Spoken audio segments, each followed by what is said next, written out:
লিকুল্লি শাইইন সানামু ওয়া সানামুল কুরআনি সূরাতুল বাকারা।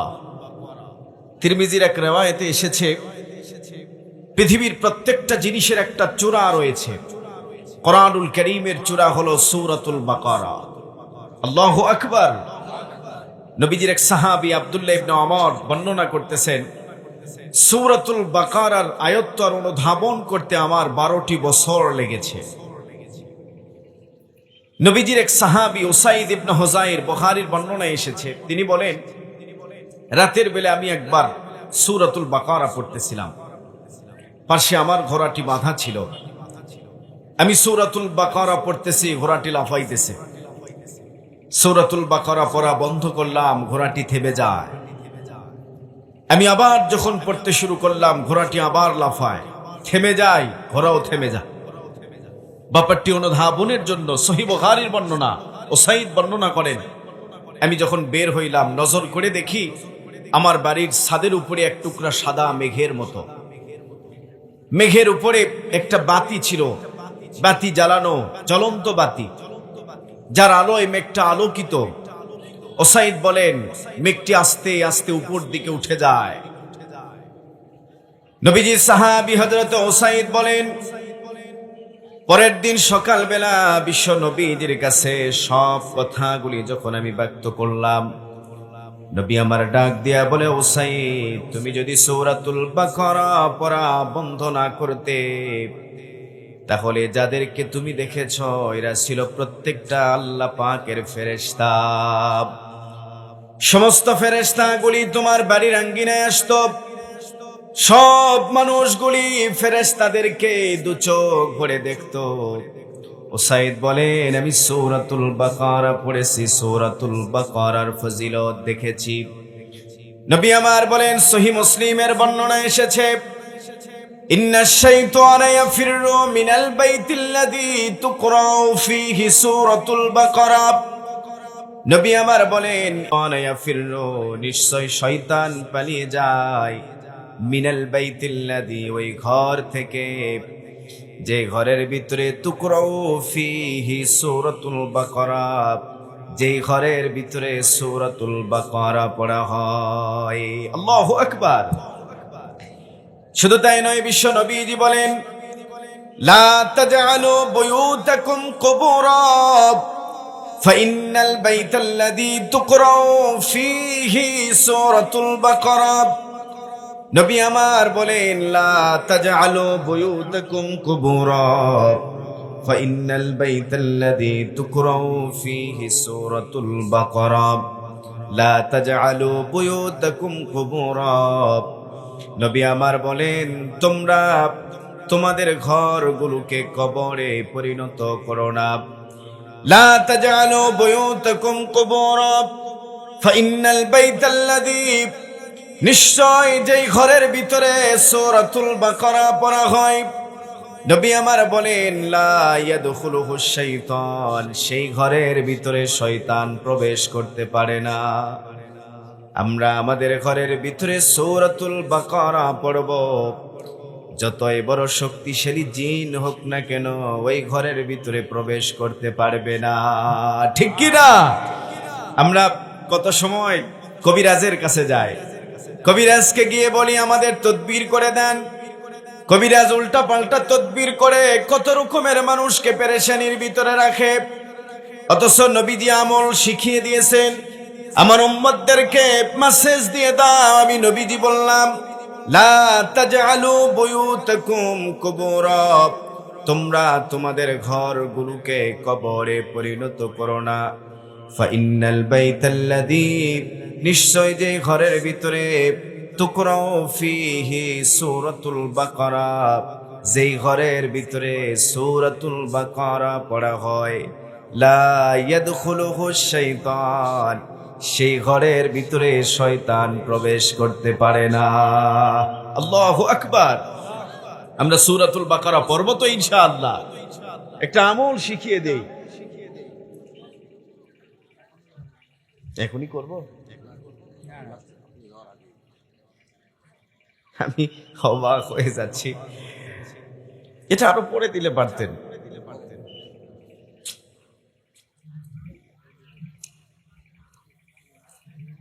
আল্লাহ ধৈর্য ধারণের তৌফিক দান করুক, আমিন। সম্মানিত সুধী, তাহলে সূরাতুল বাকারা আমরা পড়ব ইনশাআল্লাহ। তাফসীর ইবনে কাসিরের ভিতরে আল্লামা ইমাদউদ্দিন ইবনে কাসির বর্ণনায় লিখেছেন, সূরাতুল বাকারা যেহেতু অনেক বড় সূরা, আমরা এত বড় সূরা হয়তোবা পড়তে পারবো না, তবে একটা সহজ আমল শিখিয়ে দিয়েছেন। সূরাতুল বাকারার প্রথম 4টি আয়াত পড়ব, এরপরে সূরাতুল বাকারার ভিতরে এমন একটা আয়াত রয়েছে, সাইয়্যিদাতু আয়াতুল কুরআনি আয়াতুল কুরসি। নবী আমার বলেন, কোরআনুল কারীমের যতগুলি আয়াত রয়েছে সমস্ত আয়াতের সর্দার হলো আয়াতুল কুরসি। বিশ্বনবীজি বলেছেন, আমার উম্মতদেরকে মেসেজ দিয়ে দাও, যতগুলি কোরআনের আয়াত রয়েছে সব আয়াতের ভিতরে সর্দার হলো আয়াতুল কুরসি। এই আয়াতুল কুরসিরে আমার আল্লাহ আরশের নিচ থেকে সংরক্ষণ করে সূরাতুল বাকারার আয়াত বানিয়েছেন। আমরা প্রথমে সূরাতুল বাকারার কয়েকটি আয়াত পড়ব, এরপরে আয়াতুল কুরসি পড়ব, সাথে আরো কয়েকটি আয়াত পড়ব, এরপরে শেষের দিকে 4টি আয়াত পড়ব। এই সূরার শেষের 4টি আয়াতে কারিমা পড়ব। যদি কোনো ঘরের ভিতরে প্রত্যেকটা দিন আমল করা হয়, সহিহ মুসলিমের এক বর্ণনায় এসেছে, শয়তান ওই ঘরের ভিতরে প্রবেশ করবে না। আল্লাহু আকবার। আমল করব তো ইনশাআল্লাহ। অনেকেই কত রকমের বিপদে রয়েছে, জিনদের অত্যাচার। আল্লাহ তাআলা যদি আমল করা হয়, জিনদের অত্যাচার থেকে আমাদেরকে হেফাজত করবে। শুধু জিন নয়, আপনার ঘরে কোনো করণী থাকবে না, কোনো জাদুর টোনা চলবে না, কোন রকমের ব্ল্যাক ম্যাজিক কেউ করতে পারবে না। আমরা আমল করব ইনশাআল্লাহ। এখন আমরা জানলাম সূরাতুল বাকারার ফাজাইল। এখন আমরা জানবো এই সূরাটির সূরাতুল বাকারা কেন নামকরণ করা হয়েছে। বাকারা শব্দের অর্থ কি জানেন? বলেন তো। বাকারা শব্দের অর্থ কি? গাভী, গরু। আজকে সকালবেলা আমি গোবিনাথপুর বাজার থেকে দুধ কিনেছি। আপনাদের অঞ্চলে মানুষ গরু পালে, তাই না? অনেক মানুষ গরু পালে। জি আলহামদুলিল্লাহ, এলাকা দুধের জন্য বিখ্যাত, মাশাআল্লাহ, আলহামদুলিল্লাহ। সকালবেলা এই যে আমি মাইকে বললাম, ভাইরা রেকর্ড করতেছে, এটা আপনার বাজারের জন্য সুনাম বাড়তেছে, ঠিক কিনা? জি আলহামদুলিল্লাহ, দুধের দাম বেড়ে যাবে ইনশাআল্লাহ। তাহলে সূরাতুল বাকারা, বাকারা শব্দের অর্থ কি? গাভী। গাভী কেন নামকরণ করা হলো, এর পিছনে কারণ কি? মুফাসসিরিন কেরাম লেখেন, নবী যখন হিজরত করে মক্কা থেকে মদিনায় গেলেন, নবীজির বাড়ি কোথায় বলেন? মক্কায়। হিজরত করে গেলেন কোথায়? মদিনায়। বিশ্ব নবীজি বলেন, যেদিন আমি হিজরতের উদ্দেশ্যে মদিনার দিকে রওনা দেই, সেদিনের নাম ছিল সোমবার। নবী আমার বলেন, যেদিন আমি মদিনার জমিনের ভিতরে পা রাখলাম, সেদিনের নামও সোমবার। নবী আমার বলেন, যেদিন আমার উপরে সর্বপ্রথম কোরআনুল কারীমের আয়াত নাজিল করা হয়, ওহী নাজিল করা হয়েছিল, সেদিনের নামও সোমবার। নবী আমার যেদিন দুনিয়ার জমিনে আগমন করেছিলেন, সেদিনের নামও সোমবার। নবী আমার যেদিন এই পৃথিবীর মায়া ছেড়ে চিরনিদ্রায় শায়িত হয়েছে, সেদিনের নামও সোমবার। বিশ্ব নবীজি মদিনার জমিনে এসেছেন, মদিনার ইহুদ নাসারাদেরকে দ্বীনের দাওয়াত দিতেছেন। ওদিকে মক্কার জমিনের মুশরিকদের অত্যাচারে আমার আল্লাহ নবীর হিজরতের অর্ডার দিয়েছেন। নবী আমার হিজরত করে মদিনায় এসেছেন। মদিনায় এসে দেখে ইহুদিদের অত্যাচার, নবীজির নানান রকমে নানান ভাবে কষ্ট দেওয়া হয়। নবী আমার বড় ব্যথায় ব্যথিত হয়ে যায়। যুবক ভাই আমার, নবীজি যখনই কেঁদেছেন, কষ্ট পেয়েছেন, নবীজির সান্ত্বনা দিয়েছেন আমার আল্লাহ। বিশ্ব নবীজি সহিহ বুখারীর বর্ণনায় এসেছে, নবীজির তায়েফের জমিনে আঘাত করা হয়েছে। নবীজির শরীরের ভিতরে পাথর দিয়ে আঘাত করা হয়। নবীজির চামড়া কেটে কেটে রক্তগুলি পড়ে, নবীজির পুরা শরীরটা লাল হয়ে যায়। তায়েফের জমিন সাক্ষী, নবী আমার একবার নয়, দুইবার নয়, তায়েফের জমিনে তিনবার বেহুশ হয়েছেন। বিশ্ব নবীজি তায়েফের জমিনে তিনবার বেহুশ হয়েছে। সেই নবী আমার নবীজিরে যখন একটু রক্সত দেওয়া হলো, নবীজির সাহাবী হযরতে যায়েদ বর্ণনা করে, নবীজির শরীরের রক্তগুলি আমি ধুইতেছিলাম, নবী আমার কাঁদতেছেন, নবীজির চোখ থেকে দরদর করে বৃষ্টির ফোঁটার মতো পানিগুলো দাড়ি মোবারক ভিজে ভিজে নবীজির বুকের ভিতরে পড়ে, নবী আমার ডুকরে ডুকরে কাঁদতেছে। যায়েদ বলে, আমার পৃথিবীর ভিতরে সব থেকে যারে বেশি মোহব্বত করি আল্লাহর রসুলকে, সে রসুলের চোখের পানি। নবী আমার কাঁদতেছে। যায়েদ বলে, নবীজির কান্না আমি বরদাস্ত করতে পারি না, বিশ্ব নবীজির চোখের পানি পড়তেছে। নবী আমার ওযু করলেন, দাঁড়িয়ে গেছেন, নামাজে দাঁড়াইবেন। নবী আমার বলেন, বুখারীর বর্ণনা এসেছে, বিশ্ব নবীজি বলেন, আমি লক্ষ্য করে দেখলাম আমার মাথার উপরে এক টুকরা সাদা মেঘের মতো, আমি নজর করে দেখি ওই মেঘের ভিতরে জিবরিল আমিনরে দেখা যায়। জিবরিল আমারে ডাক দিয়া বলে, ইয়া রাসূলুল্লাহ, ওগো নবীজি, তায়েফের মানুষগুলি আপনারে তিনবার বেহুশ করে দিয়েছে। এই দৃশ্য আসমানের সব ফেরেশতা দেখে কেঁদেছে, আমার আল্লাহ রাগান্বিত হয়েছে। ওগো নবীজি, পাহাড় পরিচালনার দায়িত্বে ধরে নিয়ে আসা হয়েছে। বিশ্ব নবীজি বলেন, জিবরিল আমিন আমি দেখি। জিবরিল আমিন আমার ডাক দিয়া বলে, ইয়া রাসূলুল্লাহ, পাহাড় পরিচালনার দায়িত্বে যে ফেরেশতা রয়েছে সেই ফেরেশতারে আমি নিয়ে এসেছি, আপনি যা অর্ডার করবেন ফেরেশতা তাই শুনবে। নবী আমার বলেন, পাহাড় পরিচালনার দায়িত্বে সেই ফেরেশতা আমারে ডাক দিয়া বলে, ইয়া রাসূলুল্লাহ, ওগো নবীজি, আপনি যদি অর্ডার করেন ওই পাহাড়টা নিয়ে এসে তায়েফের মানুষ দুলিকে চাপা দিয়ে শেষ করে দিব। নবী আমার ডাক দিয়া বলে, না না, প্রয়োজন নাই, আমি তায়েফের মানুষগুলির বিরুদ্ধে বদদোয়া করি না, বরং আমি আশা রাখি, আল্লাহর কাছে দোয়া করি, তারা দাওয়াত কবুল করে নাই, তাদের সন্তানগুলি এক আল্লাহর প্রতি বিশ্বাস স্থাপন করবে, তারা কালেমা পড়ে মুসলমান হয়ে যাবে। যুবক ভাই আমার, নবীজির পাথর দিয়ে আঘাত করে নবীজির তিনবার বেহুশ করা হয়েছে। নবী আমার তিনবার তায়েফের জমিনে বেহুশ হয়েছে। নবীজি ইচ্ছা করলে তাদের বিরুদ্ধে বদদোয়া করতে পারতেন, কিন্তু নবী আমার বদদোয়া না করে তাদের পক্ষে দোয়া করেছেন, ঠিক কি না? হাজারো ব্যথা বেদনার পরে ফিরে আসনি তুমি আপন ঘরে, দিনের আলো তুমি ছড়িয়ে দিতে, চলে গেলে মদিনায় মক্কা ছেড়ে, হে রাসূল, তোমাকে ভুলি আমি কেমন করে, হে রাসূল, তোমাকে ভুলি আমি কেমন করে। খেয়ে না খেয়ে দিন প্রচারের কাজে নিজেকে দিয়েছ বিলিয়ে, তায়েফের কাফেরেরা চিনল না সে আলো, দুষ্ট ছেলেদের পিছু দিল লেলিয়ে, পাথরের আঘাতে ক্ষত বিক্ষত হয়ে সারা শরীর থেকে রক্ত ঝরে, হে রাসূল, তোমাকে ভুলি আমি কেমন করে, বলেন, হে রাসূল,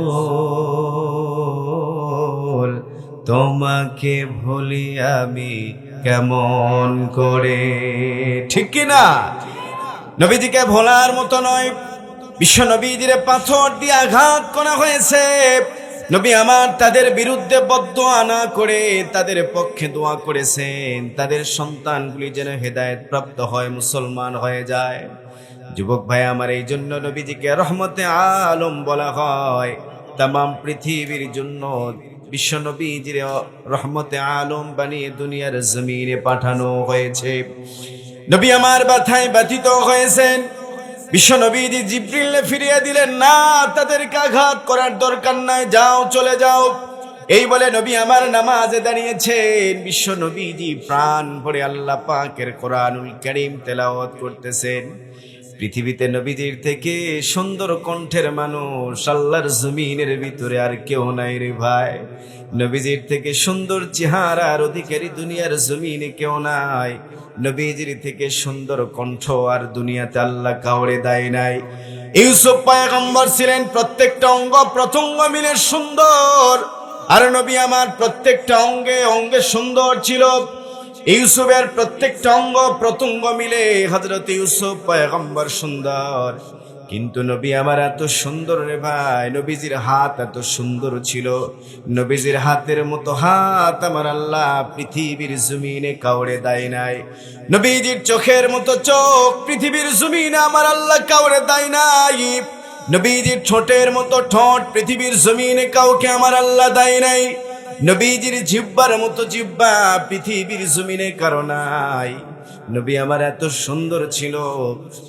সেই নবী আমার নবীজি নিজের কণ্ঠে আল্লাহ পাকের কোরআনুল কারীম তেলাওয়াত করতেছে। একদল জিন নবীজির কণ্ঠে তেলাওয়াত শুনে আর একদল জিনকে ডাক দিয়া বলে, এমন এক বাণী শুনে আসলাম, এটা দুনিয়ার কারো বাণী নয়, এটা আল্লাহ পাকের কালাম। আল্লাহু আকবার। ওই দিন জিনগুলি ইসলাম কবুল করে নিল। জিনগুলি নবীজির কাছে ইসলাম কবুল করে নিয়েছে। নবী আমার যখন নামাজ কমপ্লিট করলেন, জিবরিল নবীজির কানে কানে ডাক দিয়া বলে, ইয়া রাসূলুল্লাহ, ওগো নবীজি, তাইফের জমিনে আপনি তিনবার বেহুশ হয়েছেন, আপনার রক্ত বৃথা যায় না। আপনার তেলাওয়াত শুনে একদল জিন ইসলামটারে কবুল করে নিয়েছে। নবী আমার যখন ব্যথায় ব্যথিত হয়েছেন, আমার আল্লাহ নবীজিরে সান্ত্বনা দিয়েছেন। নবীজিরে শুধু আমার আল্লাহ পৃথিবীর সবাই ভালোবাসে না, আমার আল্লাহও ভালোবাসেন। নবীজিরে এত ভালোবাসেন, নবী একদিন ওয়াজ করতেছে, নবীজির কণ্ঠ এত সুন্দর, নবীজির তাফসীর এত সুন্দর। যুবক ভাই আমার জবান খুলে বলে, নবীজির থেকে বড় মাপের বক্তা কি পৃথিবীর জমিনে আছে? জবান খুলে বলেন, আছে। নবীজির থেকে বড় মুফাসসির আল্লাহর জমিনের ভিতরে কেউ কি আছে? নবীজির থেকে বড় মুফাসসির আল্লাহর জমিনের ভিতরে কেউই নাই। নবীজির থেকে বড় মুফতি আল্লাহর জমিনের ভিতরে কেউই নাই। নবীজির থেকে বড় তাফসীর কারক আল্লাহর জমিনের ভিতরে কেউই নাই। নবী আমার এক বর্ণনায় বলেছেন, পৃথিবীতে যত নবী আর রাসূল এসেছেন, কোন নবীকে আমার আল্লাহ 2 ফোঁটা পরিমাণ ইলম দান করেছেন? কোন নবীকে আমার আল্লাহ 3 ফোঁটা ইলম দিয়েছেন? কোন নবীকে আমার আল্লাহ 4 ফোঁটা ইলম দান করেছেন? অথচ আমার আল্লাহ আমারে ওই মহাসমুদ্র পরিমাণ ইলম আর জ্ঞান দিয়ে ভরপুর করে দিয়েছেন। সেই নবী আমার তাফসীর করেন। নবীজির সামনে যারা বসা ছিল সব কাফের বেঈমান। কাফেরদের উদ্দেশ্যে নবী আমার তাফসীর করেন। আবু জাহেল পাশে দাঁড়িয়ে ছিল। বিশ্ব নবীজির সাহাবায়ে কেরাম এক সাইডে ছিলেন। নবী আমার কাফেরদের উদ্দেশ্যে হেদায়েতের ওয়াজ করেন, তাফসীর করেন, বয়ান করেন। বাংলার জমিনে দেখবেন এক ধরনের মুনাফিক মার্কা মুসলমান রয়েছে। তাদেরকে যদি ইসলামের ওয়াজ, ইসলামের কথা বলা হয়, যদি বলা হয় ওয়াজ করতে যায় যুব সমাজ, ওরা বলে এটা একটা ব্যবসা। ঠিক কি ঠিক কি না? এরা পাক্কা মুনাফিক। জবান খুলে বলেন ঠিক কি না? তাফসীর মাহফিলের বিরুদ্ধাচরণ করবে যারা, এরা মুনাফিক। জবান খুলে বলেন এরা কি? হয় না আরো জোরে বলেন, এরা মুনাফিক। নবী আমার নিজেই তাফসীর করেছেন, নবী আমার নিজেই বয়ান করেছেন। বিশ্ব নবী আমার তাফসীর করে, নবী আমার ওয়াজ করতেছেন। নবী আমার ওয়াজ যখন করতেছেন, কাফের বেঈমানগুলি নবীজির চেহারার দিকে চাতক পাখির মতো চেয়েছে নবীজির তাফসীরগুলি শুনতেছেন। পার্সে আবু জাহেল মনে মনে ভাবলেন, যেইভাবে মানুষগুলি মুহাম্মাদুর রাসূলুল্লাহর কথাগুলি শুনতেছে, এই মানুষগুলি মনে হয় ইসলামটারে কবুল করে নিবে, মুসলমান হয়ে যাবে। এতগুলি মানুষ যদি ইসলাম কবুল করে নেয়, মক্কার জমিনে আমি দাপট দেখাবো, নেতৃত্ব দিব কার মাঝে? আবু জাহেল মনে মনে ভাবলেন, মুহাম্মাদের আলোচনা বন্ধ করা দরকার। দাঁড়িয়ে ডাক দিয়া বলে, তোমরা যার আলোচনা শুনতেছো সে কিন্তু মিথ্যা নবীর দাবিদার। তোমরা মুহাম্মাদের কথা কেউ বিশ্বাস করবে না। মুহাম্মদ যা বলতেছে, মুহাম্মদ মিথ্যুক। নবীজির অপমান করা হলো, বিশ্ব নবীজির চোখ থেকে পানিগুলো পড়তেছে, নবীজির খেয়ালে আঘাত করা হয়েছে, নবীজির তাফসীরে বাধা সৃষ্টি করা হয়েছে। সব মানুষগুলি আস্তে আস্তে যখন উঠে যায়, নবীজির চোখ থেকে পানিগুলো পড়তেছে, দাড়ি মোবারক ভিজে ভিজে বুকের ভিতরে পড়ে। নবী আমার কাঁদতেছেন। এ যুবক ভাই, আবু জাহেল নবীজির ওয়াজের মাহফিলে যখন অপমান করেছে, নবীজিরে যখন আঘাত দিয়ে কথা বলেছে, নবী আমার কাঁদতেছেন। মাহফিলের মানুষগুলি ভেঙে যায়, আস্তে আস্তে মানুষগুলি যখন উঠে যায়, বিশ্ব নবীজি এই দৃশ্যগুলি অপলক দৃষ্টিতে চেয়ে চেয়ে দেখতেছেন। নবীজিকে অপমান করা হয়েছে ভরা মজলিসে। আমার আল্লাহ নবীজিরে ডাক দিয়া বলে, ওগো রাসূল, আবু জাহেল বলেছে আপনি নবী নয়। আমি বললাম, আবু জাহেল শুধু নয়, তামাম পৃথিবীর সমস্ত নাস্তিক, যত রকমের কাফের বেঈমান রয়েছে, সকলের উদ্দেশ্যে আমি আল্লাহ চ্যালেঞ্জ করে বললাম, ইয়াসিন ওয়াল কুরআনিল হাকীম ইন্নাকা লামিনাল মুরসালিন আলা সিরাতিম মুস্তাকিম তানজিলাল আজিজির রহিম। আল্লাহু আকবার। জবান খুলে বলেন আল্লাহু আকবার। হয় না আরো জোরে বলেন আল্লাহু আকবার। আমার আল্লাহ নবীজিরে ডাক দিয়া বলে, ওগো রাসূল, ইয়াসিন এগুলোকে আল হুরুফুল মুকাত্তাআত বলা হয়। আল্লাহ কাফের বেঈমানদের সাথে চ্যালেঞ্জ করে বললেন, ওয়াল কুরআনিল হাকীম, হিকমত পূর্ণ কুরআনুল কারীমের কসম করে বললাম, ইন্নাকা লামিনাল মুরসালিন, আপনি একজন সত্য পয়গম্বর, সত্য রাসূল, আলা সিরাতিম মুস্তাকিম, আপনি সিরাতে মুস্তাকিমের উপরে অটল। আবু জাহেল আপনার অপমান করে কথা বলেছে। শুধু আবু জাহেল নয়, तमाम পৃথিবীর সমস্ত নাস্তিকদেরকে আমি আল্লাহ চ্যালেঞ্জ করলাম, আপনি একজন সত্য পয়গম্বর, কমপ্লিট কোড অফ লাইফ, কালামে রব্বানি, আখেরি কালাম, দিন বদলের সুন্নত কোরআনুল কারীমের কসম করে বললাম, আপনি একজন সত্য পয়গম্বর। আবু জাহেল নয়, তাদের সব রকমের নাস্তিকদেরকে আমি আল্লাহ চ্যালেঞ্জ করলাম, শুধু আপনি সত্য রাসূল নয়, সত্য রাস্তার উপরেও প্রতিষ্ঠিত। আল্লাহু আকবার। নবীজির যখনই অপমান করে কথা বলেছেন, তখনই এই সান্ত্বনা দিয়েছেন কে? জবান খুলে বলেন, সান্ত্বনা দিয়েছেন কে? এজন্য আমার আল্লাহ নবীজিরে ডাক দিয়া বলে, ওগো রাসূল, পৃথিবীর মানুষদেরকে আপনি মেসেজ দিয়া দেন, পৃথিবীর মানুষদেরকে বলেন, কুল ইন কানা আবাউকুম ওয়া আবনাউকুম ওয়া ইখওয়ানুকুম ওয়া আজওয়াজুকুম ওয়া আশীরাতুকুম ওয়া আমওয়ালুন ইকতারাফতুমুহা ওয়া তিজারাতুন তাখশাউনা কাসাদাহা ওয়া মাসাকিনু তারদাউনাহা আহাব্বা ইলাইকুম মিনাল্লাহি ওয়া রাসূলিহি ওয়া জিহাদিন ফি সাবিলিহি ফাতারাব্বাসু হাত্তা ইয়াতিয়াল্লাহু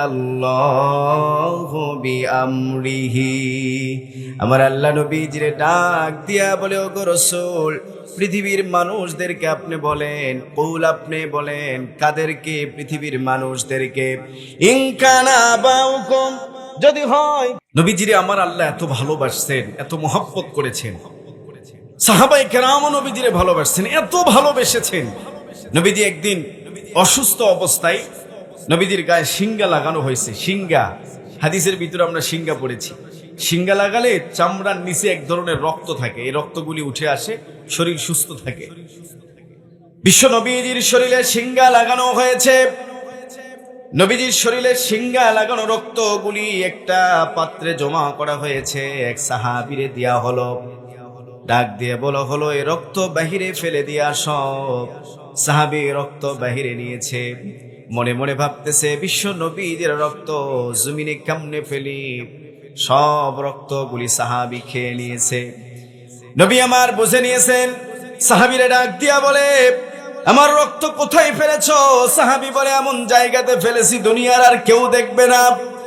নবী আমার ডাক দিয়া বলে, বলো আমার রক্ত কি করেছ? সাহাবী বলে, সব রক্তগুলি খেয়ে নিয়েছি। ইয়া রাসূলুল্লাহ, আপনার রক্ত আমি জমিনে ফেলবো কেমনে? রক্তগুলি আমি আমার জায়গা মতো ছেড়ে দিয়েছি। নবী আমার ডাক দিয়া বলে, তুমি আমার রক্ত খেয়েছ, তোমার জন্য জাহান্নামের আগুন আমার আল্লাহ হারাম করেছেন। আমার আল্লাহ নবীজিরে ভালোবেসেছেন। সাহাবায়ে কেরাম নবীজিরে নিজেদের জীবনের থেকেও বেশি ভালোবেসেছেন। নবী আমার যখন মদিনার জমিনে এসেছেন, নবীজিরে নানান ভাবে ইহুদিরা যখন কষ্ট দেয়, নবী আমার ব্যথায় ব্যথিত হয়ে যায়।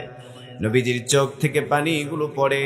আমার আল্লাহ নবীজিরে আদর করে ডাক দিয়া বলে, ওগো রাসূল, ইহুদিদের কথায় আপনি কষ্ট নিবেন না, ব্যথা নিবেন না। নবীজি, ইহুদিরা আপনারে কষ্ট দিতেছে, এদের ভিতরে, এদের বাপদাদাদের ভিতরে আমি একজন পয়গম্বর পাঠিয়েছিলাম, যার নাম মুসা কালিমুল্লাহ। মুসা আলাইহিস সালাম তাদেরকে দাওয়াত দিয়েছে, তারা দাওয়াত কবুল করে নাই। আপনার দাওয়াত যদি তারা কবুল না করে, আপনি কষ্ট পাবেন না, কষ্ট নিবেন না। তাদের আঘাতে আপনি যেন কষ্ট নিবেন না গো রাসূল। তাদেরকে সামান্য একটা গরু জবাইয়ের হুকুম আমি আল্লাহ দিয়েছিলাম। এই গরু জবাই করতে তারা নানান ভাবে তারা প্রশ্ন করেছিল, নানান ভাবে সমস্যা তৈরি করেছিল, বারবার প্রশ্ন করে জটিল আকার ধারণ করেছিল। আমার আল্লাহ নবীজির সান্ত্বনামূলক ঘটনা শুনাইতেছেন। তাফসিরে কাবীরের ভিতরে আছে, আল্লামা ইমাম কুরতুবী রাহমাতুল্লাহি আলাইহি তাফসিরে কুরতুবীর ভিতরে বর্ণনা করেছেন। তাফসিরে হক্কানির ভিতরে এসেছে। এরপরে আল্লামা জালালউদ্দিন সুয়ুতী রাহমাতুল্লাহি আলাইহি তাফসিরে জালালাইনের ভিতরে বর্ণনা করেছেন। যুবক ভাই আমার আল্লাহ নবীজির ঘটনা শুনাইতেছেন। নবীজিরে ডাক দিয়া বলে, বনি ইসরাইলের ভিতরে একজন ব্যক্তি ছিল, যার নাম ছিল আলিম নামক ব্যক্তি। এই আলিমের অনেকগুলি সম্পদ ছিল, কিন্তু উত্তরাধিকার সূত্রে তার কেউই ছিল না। আলিমের একটা জালেম ভাতিজা ছিল। ভাতিজা মনে মনে ভাবলেন, চাচা তো অনেক সম্পদের মালিক, চাচার ইন্তেকালের পরে আমি সব সম্পদের মালিক হয়ে যাব। চাচারে মনে মনে ভাবতেছে, চাচারে হত্যা করা দরকার, কারণ চাচা কবে মরবে আর কবে আমি সম্পদের মালিক হব। রাতের অন্ধকারে চাচারে হত্যা করেছে। অপর এক বাড়ির দরওয়াজার সামনে চাচার দেহ রেখে দেয়। পরের দিন ভাতিজা নামক জালেম ডাক দিয়া বলে, আমার চাচারে খুঁজে পাওয়া যায় না, চাচা কোথায়, চাচার দেহ কই? সে নিজেই হত্যা করে নিজে বলতেছে, আমার চাচারে খুঁজে পাওয়া যায় না। কয়েকজনকে সাথে নিয়ে আসছে সেই আলিম নামক ব্যক্তির দেহ খোঁজার জন্য। খুঁজতে খুঁজতে জালেম যেখানে চাচার দেহ রেখেছিল সেই জায়গায় এসেছে। মানুষটি তখনও পর্যন্ত ঘুমিয়ে রয়েছেন। বাড়ির মালিক এখনো পর্যন্ত তার ঘুম ভাঙে নাই। এদিকে বাড়ির আঙ্গিনায় হইচই শুরু হয়েছে। বাড়ির মালিক ঘুম থেকে জাগ্রত হয়ে দরওয়াজা খুলে দেখে অনেকগুলি মানুষের সমাগম, সব মানুষ জড়ো হয়েছে। একদল মানুষ ডাক দিয়া বলে, আলিম, আলিম রে তুমি কেন হত্যা করেছ? মানুষটি ডাক দিয়া বলে, না না, আমি তারে হত্যা করি নাই, আমি তো ঘুমিয়ে ঘুমিয়ে আমার সময়টারে পার করে দিলাম। কে তারে হত্যা করে আমার বাড়ির দরওয়াজার সামনে রেখে দিয়েছে। একদল মানুষ ওই মানুষটারে দোষারোপ করে। ওই মানুষের মানুষের পক্ষে কিছু মানুষ এসে যায়। এক পর্যায়ে নিরুপায় হয়ে মুসা কালিমুল্লাহর কাছে চলে আসলেন।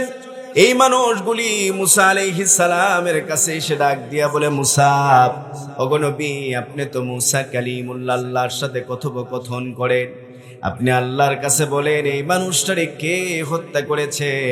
ওয়া ইয ক্বালা মূসা লিকাওমিহি ইন্নাল্লাহা ইয়ামুরুকুম আন তাযবাহু বাকারা। তারা এসে বললেন, ওয়া ইয ক্বালা, তারা যখন বললেন, ক্বালা মূসা লিকাওমিহি, মুসা তার সম্প্রদায়ের উদ্দেশ্যে বললেন, ইন্নাল্লাহা ইয়ামুরুকুম আন তাযবাহু বাকারা। তোমরা এর কিলার কে, তার পরিচয় জানতে চাও, আল্লাহ একটা মাধ্যম জানিয়ে দিয়েছেন, ইন্নাল্লাহা ইয়ামুরুকুম আন তাযবাহু বাকারা। তোমরা একটা গরু জবাই করবে। গরুর গোশত মৃত ব্যক্তির শরীরে লাগানো মাত্র মৃত ব্যক্তি জীবিত হয়ে বলবে কে তারে হত্যা করেছে। মৃত ব্যক্তির কে তারে হত্যা করেছে তার জবান থেকেই তোমরা শুনতে পাবে। অতএব গরু জবাই করো, গরুর গোশত মৃত ব্যক্তির শরীরে লাগিয়ে দাও। তারা ডাক দিয়া বলে, মুসা, তুমি কি আমাদের সাথে উপহাস করতেছ? আমরা কিলারের পরিচয় জানতে চাই, হত্যাকারীর পরিচয় জানতে চাই, তুমি আমাদেরকে গরু জবাইয়ের কথা কেন বলতেছ? ওয়া ইয ক্বালা আতাত্তাখিজুনা হুজওয়া, ক্বালা আতাত্তাখিজুনা হুজওয়া। মুসা, তুমি কি আমাদের সাথে উপহাস করতেছ? মুসা আলাইহিস সালাম ডাক দিয়া বললেন, ক্বালা আউযু বিল্লাহি আন আকুনা মিনাল জাহিলিন। আল্লাহু আকবার। মুসা আলাইহিস সালাম বললেন, ক্বালা আউযু বিল্লাহি, আমি আল্লাহর কাছে আশ্রয় প্রার্থনা করি, আন আকুনা মিনাল জাহিলিন, জাহিলদের অন্তর্ভুক্ত হওয়া থেকে। আল্লামা ইমাম রাজি আয়াতের তাফসীরে বর্ণনা করেছেন, পৃথিবীর জমিনে একমাত্র জাহেলরাই আল্লাহ পাক বাস করে। কারণ কোন নেককার, কোন পরহেজগার, কোন মুমিন বান্দা কখনো কোনদিন আল্লাহর বিধান নিয়ে উপহাস করতে পারে না, ঠিক কি না? মুসা আলাইহিস সালাম এই জন্যই বলেছিলেন, ক্বালা আউযু বিল্লাহি আন আকুনা মিনাল জাহিলিন, আমি আল্লাহর কাছে আশ্রয় প্রার্থনা করি, আন আকুনা মিনাল জাহিলিন, জাহিলদের অন্তর্ভুক্ত হওয়া থেকে। পৃথিবীতে যারা জাহিল রয়েছে তারাই শুধুমাত্র আল্লাহর বিধান নিয়ে উপহাস করে। আমাদের সমাজে কিছু মানুষ রয়েছে, তাদেরকে যদি নামাজের কথা বলা হয় তারা বলে নামাজ পড়ে কে বড় লোক হয়েছে। এরকম মানুষ আছে না নাই? জবান খুলে বলেন আছে না নাই? যারা নামাজ নিয়ে উপহাস করে জবান খুলে বলেন এরা জাহেল, ঠিক কি না?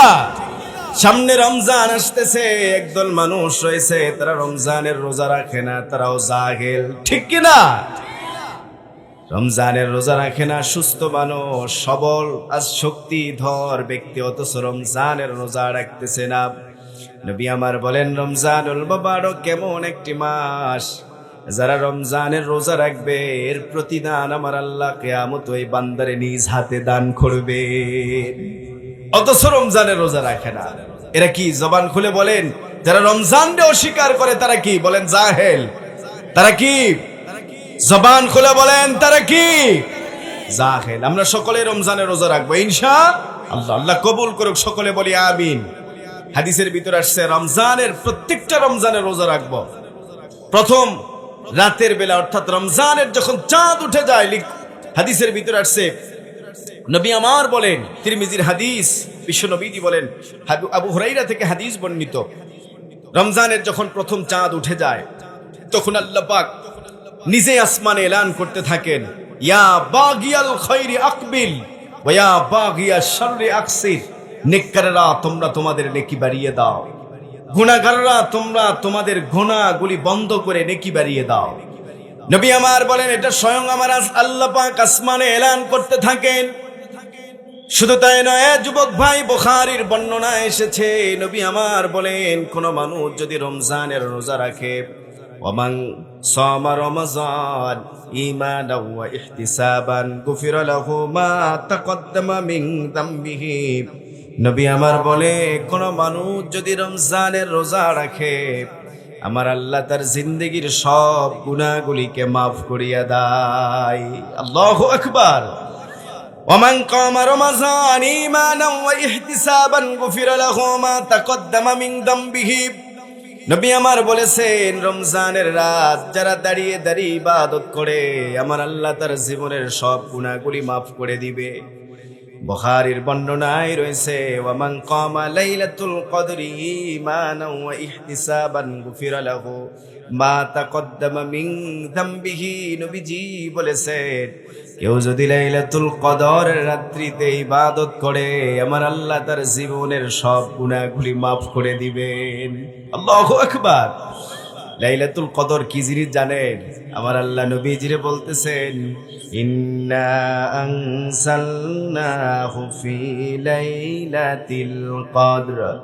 ইন্না আনসালনা, নিশ্চয় আমি অবতীর্ণ করিয়াছি, আনসালনা নাজিল করিয়াছি, ফি লাইলাতিল কদর, মহিমান্বিত রজনীতে। এরপরে আয়াতে আমার আল্লাহ বলেন, ওয়ামা আদরাকা মা লাইলাতুল কদর, ওয়ামা আদরাকা, আপনি কি জানেন মা লাইলাতুল কদর? লাইলাতুল কদর কাকে বলা হয়? মহিমান্বিত রজনী কাকে বলা হয়? লাইলাতুল কদরি খায়রুম মিন আলফি শাহর। লাইলাতুল কদর মহিমান্বিত রজনী, খায়র মানে উত্তম, মিন মানে হতে, আলফি মানে হাজার, শাহরুন মানে মাস, হাজার মাসের থেকে উত্তম এমন একটা রাত রয়েছে। নবী আমার বলেন, এই রাতে যদি কোনো ব্যক্তি 2 রাকাত নফল নামাজ পড়ে, টানা 1000 মাস যাবত 2 রাকাত নফল নামাজ পড়লে যে সওয়াব, ওই পরিমাণ নেকি ওই বান্দার আমল নামায় দান করা হয়। আল্লাহু আকবার। সম্মানিত সুধী, লাইলাতুল কদর সামনে রমজানে আমরা পাবো। আমরা লাইলাতুল কদর তালাশ করবো ইনশাআল্লাহ। আল্লাহ যেন তৌফিক দান করেন। জবান খুলে বলি আমিন। এই প্রত্যেকটা বছর এরকম মাহফিল হোক, এটা আপনারা চাচ্ছেন তো ইনশাআল্লাহ? শোনেন, একটা কথা বলি। একটা হাদিস আসছে, নবীদের হাদিস, যে ব্যক্তি আল্লাহর ঘর মসজিদ বানালো, আল্লাহ তাআলা তাকে একটা জান্নাতের ভিতরে প্রাসাদ দান করবেন। হারুনুর রশিদ উনি একদিন একটা এই হাদিসটা পড়ার পরে নিজ টাকা দিয়ে একটা মসজিদ তৈরি করেছেন। সুবহানাল্লাহ বলেন। মসজিদ তৈরি করার পরে একদিন ঘুমের ঘরে স্বপ্নের ভিতরে ওনারে ডাক দিয়ে বলা হলো, হারুনুর রশিদ চলো তোমার প্রাসাদ দেখে আসি। একজন ব্যক্তি হারুনুর রশিদকে নিয়ে গিয়ে একটা প্রাসাদ দেখিয়ে দিয়েছে। হারুনুর রশিদ বলে, আমি আমার প্রাসাদের পরে নজর করে দেখলাম আরো একটা প্রাসাদ। আমি জিজ্ঞেস করলাম এই প্রাসাদের বাড়ির মালিককে। ডাক দিয়ে বলা হলো, আব্দুর রহমান নামক একজন ব্যক্তির এই প্রাসাদ। হারুনুর রশিদ বলে, আমি অবাক, কিংকর্তব্য বিমূঢ় হয়ে গেলাম। আমার ঘুমটি ভেঙে যায়। ঘুম থেকে জাগ্রত হওয়ার পরে মসজিদে আসলাম, ফজরের নামাজ পড়লাম। সব মিস্ত্রিদেরকে ডাক দিয়ে বললাম, সমস্ত মিস্ত্রিরা রয়েছ? সব মিস্ত্রিরা বলে, লাব্বাইক জাহাপানা। সব মুসল্লিদের সামনে মানুষগুলিকে হাজির করলাম, মিস্ত্রিদেরকে হাজির করলাম। হারুনুর রশিদ বলে, আমি ডাক দিয়ে বললাম, আমার মিস্ত্রিদের ভিতরে হারুনুর রশিদ বলে, আমার মিস্ত্রিদের ভিতরে আব্দুর রহমান নামক ব্যক্তিকে। আব্দুর রহমান নামক ব্যক্তি দাঁড়িয়ে গিয়েছে, হাত উঠিয়ে ডাক দিয়ে বলে, জাহাপনা আমার নাম আব্দুর রহমান। হারুনুর রশিদ বলে, তুমি কি আব্দুর রহমান? বলে, নাম। হ্যাঁ। তুমি কি করেছো বলো? আব্দুর রহমান বলে, জাহাপনা আমি কোনো অন্যায় করি নাই, কোনো অপরাধ করি নাই। তবে জাহাপনা, আমার বাবা আমারে যতটুকু জায়গা দিয়েছিল, আমি পানি খাওয়ার জন্য আমার ওই বাড়ির আঙ্গিনার ভিতরে একটা কূপ খনন করেছিলাম।